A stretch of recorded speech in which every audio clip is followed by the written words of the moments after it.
The IRCC released a new information on the home care immigration pilots wherein this pathway essentially will open on the 31st of March. Now, the thing is, the eligibility requirements, the processing time, the processing steps are not out yet. And make sure to subscribe to this channel and put in or click that notification bell so that you are notified when I release the video as soon as the IRCC releases the new eligibility requirements. I would like to compare this immigration pilot or the home care immigration pilots to my experience in the past. I published a video about me sponsoring my sister and her son, who I applied for study permit, but they were one application and it was under the same pilot program. The pilot program that I applied for them closed about 2 years back. I was one of the luckiest ones who was able to apply right bang on time. The application opened on the 1st of January 2023 and the application portal opened at 9 o'clock if I remember correctly, or 10 o'clock Eastern Standard Time. Portal closed 30 minutes after I clicked the submit button and paid for the application for my sister. I was absolutely lucky during the time. But see, it was not just luck, it was really preparation. Before January 1st, 2023 came into being, my sister and I and my nephew were already preparing 1 year ahead of time. So before January 1st, my sister had already taken IELTS. My sister had already taken the certification from Red Cross to certify that she knows first aid steps. She had employment certificates ready. I had all my financial documents ready. I had everything, all the forms filled out, signed. The labor contract or the employment contract were already signed by herself and by myself. Everything was in place. And therefore, we were ready on the 1st of January. It was really not lucky. It was preparation ahead of time. Now, if I will give you an idea on how everything went before the 1st of January, the first step that really we did was for her to do WES or her ECA, her Canadian credentials, education credentials, because we had to prove that she had at least high school Canadian equivalency on her education. And my sister finished a university degree, and in her IELTS or in her WES, she is equivalent to a 2-year bachelor's degree. So we didn't have any problem with that. The next step was for her to take IELTS. Since IELTS has got 2 years of validity and IELTS is expensive, IELTS requires a lot of preparation. I told her, do IELTS first, and that's what she did. She achieved 7 in all of her IELTS, wherein the requirement really during that time was pretty low. It was 4 or 5 only, and therefore when the results of 7 were released, we were happy and we moved on to the next phase, which was the certifications on her Red Cross, the employment certificates. She did not work in any institution, in any formal occupation with being a nanny. She did not work in home care in the Philippines or a nanny care institution in the Philippines. The employment certificate that we provided were essentially signed and created by our sisters who had children, and she took care of those children for a very long time. So in the employment certificate, we put in her name, the name of the sponsors, their citizenship, because some of them were already American and British citizen, and I had one sister who's still a Filipino citizen, their email address, their phone number, and essentially this letter says that my sister took care of my child from this age until that age,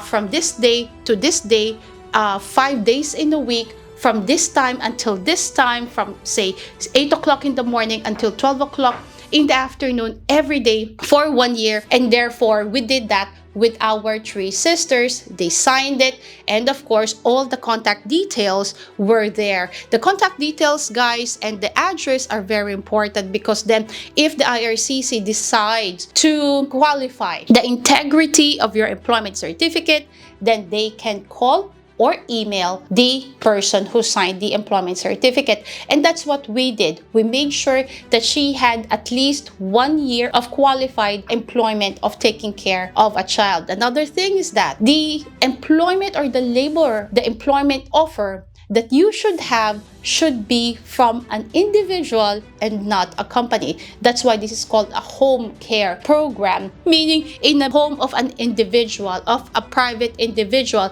It cannot be from a company or private institution, etc. It will have to be the facility or the home of the person who needs the care. That is one. And number two, the employer must be able to prove that he or she needs your help. In my case, when we started the application on January 1st, when we did the application on January 1st, I did not give birth yet. I didn't have my child yet. But what I did is that I had a note from the doctor confirming that I was pregnant and I will give birth to my child on this month. So that's my proof that I will be needing help. That was legible. I had the doctor's information, the email address, and the signature of the doctor on that note, thereby proving the integrity of my need for a help in my home. One of the most common questions that I receive on my TikTok, my YouTube video about the nanny program or the home care program is that if my sister does not, or if the employer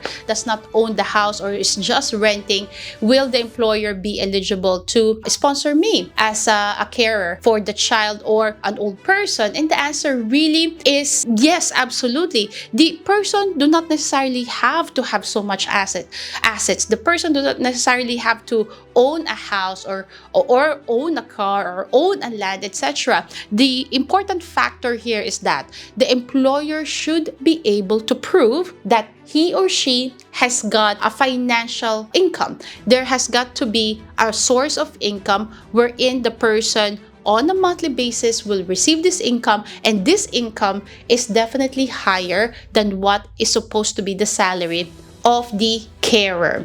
If the employer is able to prove this, then there should be no problem, because this is exactly what I did. I did not necessarily own ton loads of lands or ton loads of assets, etc. But I was able to prove that I had a job.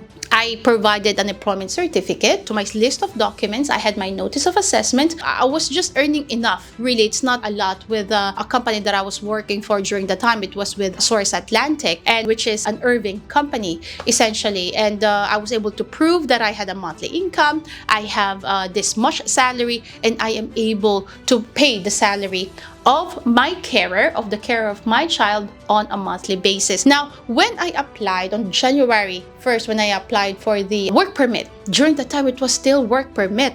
When I applied for the work permit of my sister, I had also applied for the study permit of my nephew, and he was a dependent to my sister. Mind you guys, my nephew during the time was already 19 years old, and I was still able to include him as a dependent in the application. So then what happened is that the IRCC released a work permit for my sister and released a study permit for my nephew, who is Rafael. You see him very often now here on my channel. Back in October 2024, we applied for their permanent residency. See, back then, the regulation of IRCC was that the government will release a work permit. The person or the employee will have to work for at least 6 months.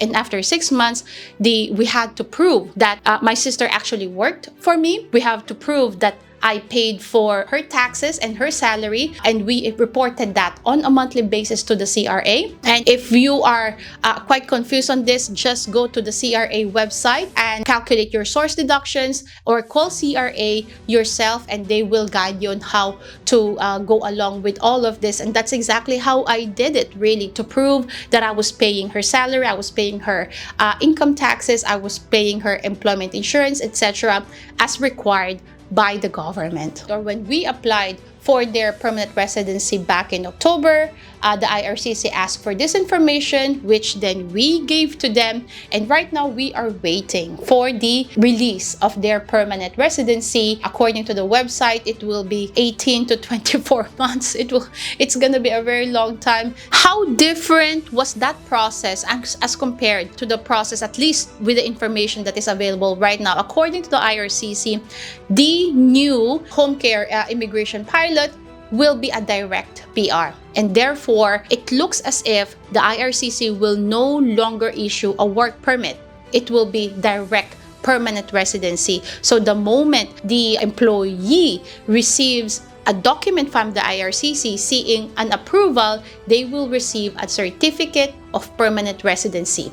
And the COPR is what they will provide to the border officer, saying that they have got the legal status to work in Canada and to live in Canada, and that COPR will be replaced by a permanent residency card. So that's how it happens. And as soon as you have your permanent residency card, then you have to stay in Canada for at least 3 years in order for you to apply for your citizenship. To those who do not have any family in Canada who is able to sponsor them to be a nanny or to be a carer, guys, go to questjobs.online. Questjobs.online, on a different note though, is purely based on companies and not individuals. So if you're looking for a company that can sponsor you for PR application, then go to QuestJobs, search for different positions, for example, carer, and you will see hundreds of jobs that are eligible for various PR applications in Canada. You are welcome to avail the free trial.